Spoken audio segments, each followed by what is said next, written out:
ആകാശവാണി.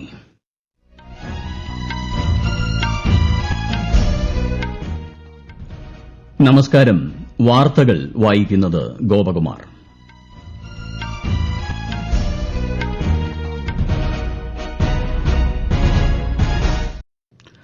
പ്രധാന വാർത്തകൾ. രാജ്യത്തെ നീതി നിർവഹണ പ്രക്രിയയിലെ സുപ്രധാനമായ ഫോറൻസിക് മേഖലയിൽ സ്ത്രീ പ്രാതിനിധ്യം കൂടുന്നതിൽ അഭിമാനമുണ്ടെന്ന് രാഷ്ട്രപതി ദ്രൌപദി മുർമു. ഇന്ന് ദേശീയ ശാസ്ത്രദിനം. ശാസ്ത്രവും നൂതനത്വവും ജനകീയമാക്കണമെന്ന് പ്രധാനമന്ത്രി നരേന്ദ്രമോദി. സമഗ്ര ആരോഗ്യ സംരക്ഷണത്തിന് പ്രാധാന്യം നൽകുന്ന ആരോഗ്യ നയമാണ് രാജ്യത്ത് നടപ്പിലാക്കി വരുന്നതെന്ന് കേന്ദ്ര ആരോഗ്യമന്ത്രി ജെ പി നദ്ദ. വയനാട് ഉരുൾപൊട്ടൽ ബാധിതരുടെ പുനരധിവാസം വൈകുന്നതിൽ പ്രതിപക്ഷ പ്രതിഷേധം. പുനരധിവാസത്തിനുള്ള നടപടികൾ ഈ സാമ്പത്തിക വർഷം തന്നെയുണ്ടാകുമെന്നും ആശങ്ക വേണ്ടെന്നും മന്ത്രി കെ രാജൻ. രഞ്ജി ട്രോഫി ഫൈനലിൽ മൂന്നാം ദിനം വിദർഭയ്ക്കെതിരെ കേരളത്തിന്റെ ഒന്നാം ഇന്നിംഗ്സ് ബാറ്റിംഗ് പുരോഗമിക്കുന്നു. ഐഎസ്എല്ലിൽ ഇന്ന് ഒഡീഷ FC മോഹമ്മദൻ SCയെ നേരിടും. വാർത്തകൾ വിശദമായി. 2 ദിവസത്തെ സന്ദർശനത്തിനായി ഇന്ത്യയിലെത്തിയ European commission president Ursula von der ലെയ്നും പ്രധാനമന്ത്രി നരേന്ദ്രമോദിയുമായുള്ള പ്രതിനിധിതല ചർച്ച ന്യൂഡൽഹിയിൽ പുരോഗമിക്കുന്നു. 2004 മുതൽ തന്ത്രപരമായ പങ്കാളികളാണ് ഇന്ത്യയും യൂറോപ്പും. വിദേശകാര്യമന്ത്രി എസ് ജയശങ്കറുമായി യൂറോപ്യൻ കമ്മീഷൻ പ്രസിഡന്റ് ഇന്നലെ കൂടിക്കാഴ്ച നടത്തിയിരുന്നു. രാജ്യത്തെ നീതി നിർവഹണ പ്രക്രിയയിലെ സുപ്രധാന പങ്കുവഹിക്കുന്ന മേഖലയാണ് ഫോറൻസിക് വിഭാഗമെന്നും മേഖലയിൽ സ്ത്രീ പ്രാതിനിധ്യം കൂടുന്നതിൽ അഭിമാനമുണ്ടെന്നും രാഷ്ട്രപതി ദ്രൌപദി മുർമു. ഗുജറാത്ത് സന്ദർശനത്തിന്റെ ഭാഗമായി ഗാന്ധിനഗറിലെ ദേശീയ ഫോറൻസിക് സയൻസസ് സർവകലാശാലയുടെ 3ാമത് ബിരുദദാന ചടങ്ങിനെ അഭിസംബോധന ചെയ്യുകയായിരുന്നു രാഷ്ട്രപതി. വികസിത ഭാരതം എന്ന ലക്ഷ്യത്തിലേക്ക് ഇന്ത്യയെ നയിക്കാൻ എല്ലാവരും ശ്രമിക്കണമെന്ന് ശ്രീമതി മുർമു വിദ്യാർത്ഥികളോട് ആഹ്വാനം ചെയ്തു.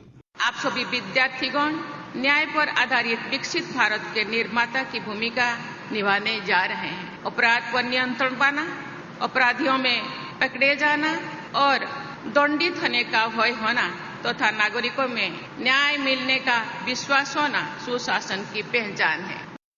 ഇന്ന് ദേശീയ ശാസ്ത്രദിനം.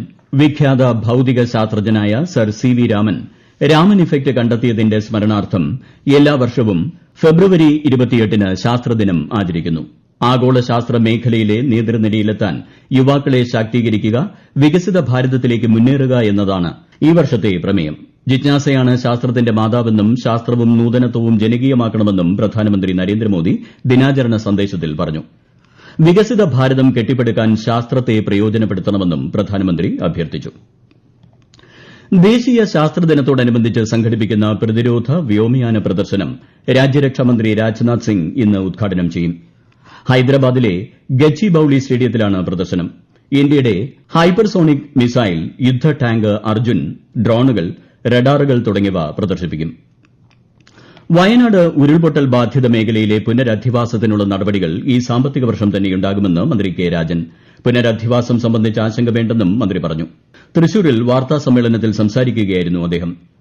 ജില്ലാ പഞ്ചായത്ത് പ്രസിഡന്റ് മുതൽ വാർഡ് മെമ്പർ വരെ ഉൾപ്പെട്ട DDMA ആണ് പട്ടിക തയ്യാറാക്കിയത്.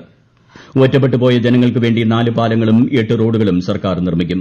ആദ്യഘട്ടത്തിൽ എൽസ്റ്റോൺ എസ്റ്റേറ്റ് 7 സെന്റ് ഭൂമിയിൽ 1000 സ്ക്വയർ ഫീറ്റ് വീട് വീതം നിർമ്മിക്കുമെന്നും മന്ത്രി വ്യക്തമാക്കി. വയനാട് ഉരുൾപൊട്ടൽ മേഖലയിലെ പുനരധിവാസം വൈകുന്നതിൽ പ്രതിഷേധിച്ച് UDF പ്രവർത്തകർ കളക്ടറേറ്റ് ഉപരോധിച്ചു. സമരത്തിനിടെ പോലീസും സമരക്കാരുമായി ചെറിയ തോതിൽ സംഘർഷമുണ്ടായി. വെഞ്ഞാറമൂട് കൂട്ടക്കൊലപാതക കേസിൽ പോലീസ് അന്വേഷണം തുടരുന്നു. മെഡിക്കൽ കോളേജ് ആശുപത്രിയിൽ ചികിത്സയിൽ കഴിയുന്ന പ്രതി അഫാനെ ഇന്ന് റിമാൻഡ് ചെയ്യുമെന്നാണ് സൂചന. മെഡിക്കൽ ബോർഡിന്റെ നിർദ്ദേശപ്രകാരമായിരിക്കും അഫാനെ പോലീസ് കസ്റ്റഡിയിൽ വാങ്ങുക. അതേസമയം അഫാന്റെ പിതാവ് വിദേശത്തുനിന്ന് ഇന്ന് നാട്ടിലെത്തി. ഈ വാർത്തകൾ ആകാശവാണിയിൽ നിന്ന്. ആകാശവാണി വാർത്തകളും വാർത്താ അധിഷ്ഠിത പരിപാടികളും All India Radio news Thiruvananthapuram YouTube ചാനലിലും All India Radio news Thiruvananthapuram Facebook പേജിലും AIR _ തിരുവനന്തപുരം ഇൻസ്റ്റഗ്രാം അക്കൌണ്ടിലും AIR _ TVM X ഹാൻഡിലും ലഭ്യമാണ്. സൂഫി സംഗീതോത്സവത്തിന്റെ 25ാം വാർഷികാഘോഷങ്ങളുടെ ഭാഗമായി ന്യൂഡൽഹിയിലെ സുന്ദർ നഴ്സറിയിൽ നടക്കുന്ന ജഹാൻ-ഇ-ഖുസ്രു പരിപാടിയിൽ പ്രധാനമന്ത്രി നരേന്ദ്രമോദി ഇന്ന് പങ്കെടുക്കും. മേളയിൽ ഒരുക്കിയ കരകൌശല വസ്തുക്കളുടെ വിപണന കേന്ദ്രമായ തഹ് ബസാർ പ്രധാനമന്ത്രി സന്ദർശിക്കും. റൂമി ഫൌണ്ടേഷൻ സംഘടിപ്പിക്കുന്ന പരിപാടി ഞായറാഴ്ച സമാപിക്കും. Securities and exchange board of India സെബിയുടെ പുതിയ ചെയർമാനായി ധനകാര്യ സെക്രട്ടറി തുഹിൻ കാന്ത പാണ്ഡയെ നിയമിച്ചു. 3 വർഷത്തേക്കാണ് നിയമനം. മാധവി പുരി ബുച്ചുവിന്റെ പിൻഗാമിയായാണ് അദ്ദേഹം നിയമിതനായത്. രാജ്യത്തെ കഥാകൃത്തുക്കൾക്കും സ്രഷ്ടാക്കൾക്കും മികച്ച അവസരവുമായി world audio visual and entertainment ഉച്ചകോടി വേവ്സ് എക്സ്പ്ലോർ ചലഞ്ച് എന്ന പരിപാടിയിലൂടെ യൂട്യൂബ് ഷോർട്സ് നിർമ്മിക്കാനും ഇന്ത്യയെക്കുറിച്ചുള്ള കാഴ്ചപ്പാട് പ്രദർശിപ്പിക്കുന്നതിനുമാണ് അവസരം. രാജ്യത്തിന്റെ വൈവിധ്യം, ആധികാരികത, സർഗ്ഗാത്മകത എന്നിവ അവതരിപ്പിക്കുന്ന സ്വന്തമായി പ്രത്യേകം സൃഷ്ടിച്ച ഉള്ളടക്കമാണ് അയക്കേണ്ടത്. സമഗ്ര ആരോഗ്യ സംരക്ഷണത്തിന് പ്രാധാന്യം നൽകുന്ന ആരോഗ്യ നയമാണ് 2017 മുതൽ കേന്ദ്ര സർക്കാർ നടപ്പിലാക്കി വരുന്നതെന്ന് കേന്ദ്രമന്ത്രി ജെ.പി. നഡ്ഡ. ദേശീയ ആരോഗ്യ ദൌത്യം സംഘടിപ്പിക്കുന്ന 9ാമത് ദേശീയ ഉച്ചകോടിയുടെ ഉദ്ഘാടനം ഒഡീഷയിലെ പുരിയിൽ നിർവഹിക്കുകയായിരുന്നു അദ്ദേഹം. ഗുണനിലവാരമുള്ളതും എല്ലാവർക്കും പ്രാപ്തമാകുന്നതുമായ ആരോഗ്യ പരിചരണത്തിന് പ്രാധാന്യം നൽകണമെന്നും ശ്രീ നഡ്ഡ പറഞ്ഞു. 2017 we have gone for a very balanced approach where we are taking care of the primary health care, where we are taking care of secondary health care, and we are taking care of tertiary health care. At the same time, we are also going for a comprehensive health care. If the goals and the targets are correct, our journey becomes easier. Quality health care and accessible health care. ये बहुत बड़ी चीज है जिसके बारे में हमको ध्यान देना चाहिए. രാജ്യത്തെ സാമൂഹിക ആരോഗ്യ കേന്ദ്രങ്ങളുടെ നവീകരണം, പദ്ധതി പുരോഗതി എന്നിവ സംബന്ധിച്ച് 2 ദിവസത്തെ ഉച്ചകോടിയിൽ ചർച്ചയാകും. 2 ദിവസത്തെ ഒഡീഷ സന്ദർശനത്തിനായി കേന്ദ്രമന്ത്രി ഇന്ന് രാവിലെയാണ് ഭുവനേശ്വറിൽ എത്തിയത്. രഞ്ജി ട്രോഫി ക്രിക്കറ്റ് ഫൈനലിന്റെ 3ാം ദിനം 1ാം ഇന്നിംഗ്സിൽ വിദർഭയ്ക്കെതിരെ കേരളത്തിന്റെ ബാറ്റിംഗ് പുരോഗമിക്കുന്നു. ഉച്ചഭക്ഷണത്തിന് പിരിയുമ്പോൾ കേരളം 5 വിക്കറ്റ് നഷ്ടത്തിൽ 219 റൺസ് എന്ന നിലയിലാണ്. ആദ്യ ഇന്നിംഗ്സിൽ 379 റൺസാണ് വിദർഭ നേടിയത്. ISL ഫുട്ബോളിൽ ഇന്ന് ഒഡീഷ FC മുഹമ്മദൻ SCയെ നേരിടും. രാത്രി 7:30 ഭുവനേശ്വറിലെ കലിംഗ സ്റ്റേഡിയത്തിലാണ് മത്സരം. ICC പുരുഷ ചാമ്പ്യൻസ് ട്രോഫി ക്രിക്കറ്റിൽ അഫ്ഗാനിസ്ഥാൻ ഇന്ന് ഓസ്ട്രേലിയയെ നേരിടും. ഇന്ത്യൻ സമയം ഉച്ചയ്ക്ക് 2:30 ലാഹോറിലെ ഗദ്ദാഫി സ്റ്റേഡിയത്തിലാണ് മത്സരം. 27 വർഷത്തെ സേവനത്തിനു ശേഷം ആകാശവാണി വാർത്താ അവതാരകൻ ഹക്കീം കൂട്ടായി ഇന്ന് വിരമിക്കും. 1997 നവംബറിൽ ഡൽഹി ന്യൂസ് സർവീസസ് ഡിവിഷനിൽ മലയാളം വാർത്താ അവതാരകനായി സേവനമാരംഭിച്ച ഹക്കീം കൂട്ടായി 2000 ഡിസംബറിലാണ് കോഴിക്കോട് നിലയത്തിൽ എത്തുന്നത്. കോഴിക്കോട് നിലയത്തിലെ പ്രാദേശിക വാർത്താ അവതാരകനായിരുന്ന കാലയളവിൽ ആകാശവാണിയുടെ ജനപ്രിയ ശബ്ദമായി മാറി. മലപ്പുറം തിരൂർ സ്വദേശിയാണ്. അന്തരിച്ച ഒഡിയ ചലച്ചിത്ര താരം ഉത്തം മൊഹന്തിയുടെ സംസ്കാരം ഇന്ന് പൂർണ്ണ സംസ്ഥാന ബഹുമതികളോടെ നടക്കും. ഗുരുഗ്രാമിലെ സ്വകാര്യ ആശുപത്രിയിൽ ഇന്നലെ രാത്രിയായിരുന്നു അന്ത്യം. 130-ലധികം ഒഡിയ ചിത്രങ്ങളിലും 30 ബംഗാളി സിനിമകളിലും ഹിന്ദി സിനിമയിലും ഉത്തം മൊഹന്തി അഭിനയിച്ചിട്ടുണ്ട്. നിര്യാണത്തിൽ രാഷ്ട്രപതി ദ്രൌപദി മുർമു, ഒഡീഷ മുഖ്യമന്ത്രി മോഹൻ ചരൺ മാഞ്ചി, കേന്ദ്രമന്ത്രിമാർ തുടങ്ങിയവർ അനുശോചനം രേഖപ്പെടുത്തി. നേപ്പാളിൽ ഇന്ന് പുലർച്ചെ റിക്ടർ സ്കെയിലിൽ 6.1 തീവ്രത രേഖപ്പെടുത്തിയ ഭൂചലനം അനുഭവപ്പെട്ടു. തലസ്ഥാനമായ കാഠ്മണ്ഡുവിൽ നിന്ന് 65 കിലോമീറ്റർ കിഴക്കായി ഭൈരവ് കുണ്ടയിലാണ് ഭൂചലനത്തിന്റെ പ്രഭവകേന്ദ്രം. നാശനഷ്ടങ്ങളോ ജീവഹാനിയോ റിപ്പോർട്ട് ചെയ്തിട്ടില്ല. അതേസമയം പ്രകമ്പനത്തിന്റെ തുടർച്ചയെന്നോണം ബീഹാർ, പശ്ചിമബംഗാൾ, സിക്കിം സംസ്ഥാനങ്ങളുടെ പല ഭാഗങ്ങളിലും പുലർച്ചെ ഭൂചലനം അനുഭവപ്പെട്ടു.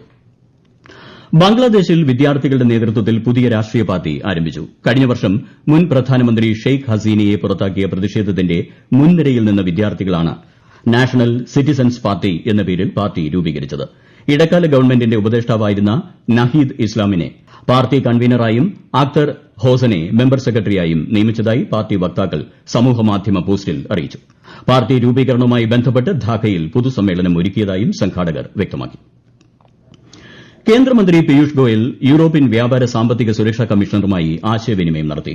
ഇന്ത്യ യൂറോപ്യൻ യൂണിയൻ സ്വതന്ത്ര വ്യാപാര കരാറും വ്യാപാര സാങ്കേതിക കൌൺസിലിന്റെ പുരോഗതിയും ചർച്ചയായതായി ശ്രീ ഗോയൽ സമൂഹമാധ്യമത്തിൽ കുറിച്ചു.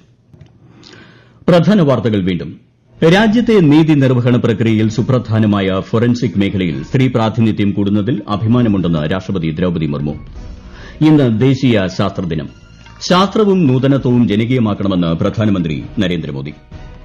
സമഗ്ര ആരോഗ്യ സംരക്ഷണത്തിന് പ്രാധാന്യം നൽകുന്ന ആരോഗ്യ നയമാണ് രാജ്യത്ത് നടപ്പിലാക്കി വരുന്നതെന്ന് കേന്ദ്ര ആരോഗ്യമന്ത്രി ജെ.പി. നഡ്ഡ.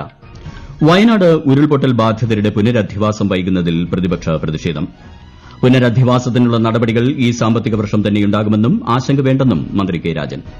രഞ്ജി ട്രോഫി ഫൈനലിൽ 3ാം ദിനം വിദർഭയ്ക്കെതിരെ കേരളത്തിന്റെ 1ാം ഇന്നിംഗ്സ് ബാറ്റിംഗ് പുരോഗമിക്കുന്നു. ISLൽ ഇന്ന് ഒഡീഷ FC മുഹമ്മദൻ SCയെ നേരിടും. വാർത്തകൾ കഴിഞ്ഞു. അടുത്ത വാർത്താ പ്രക്ഷേപണം വൈകിട്ട് 6:30.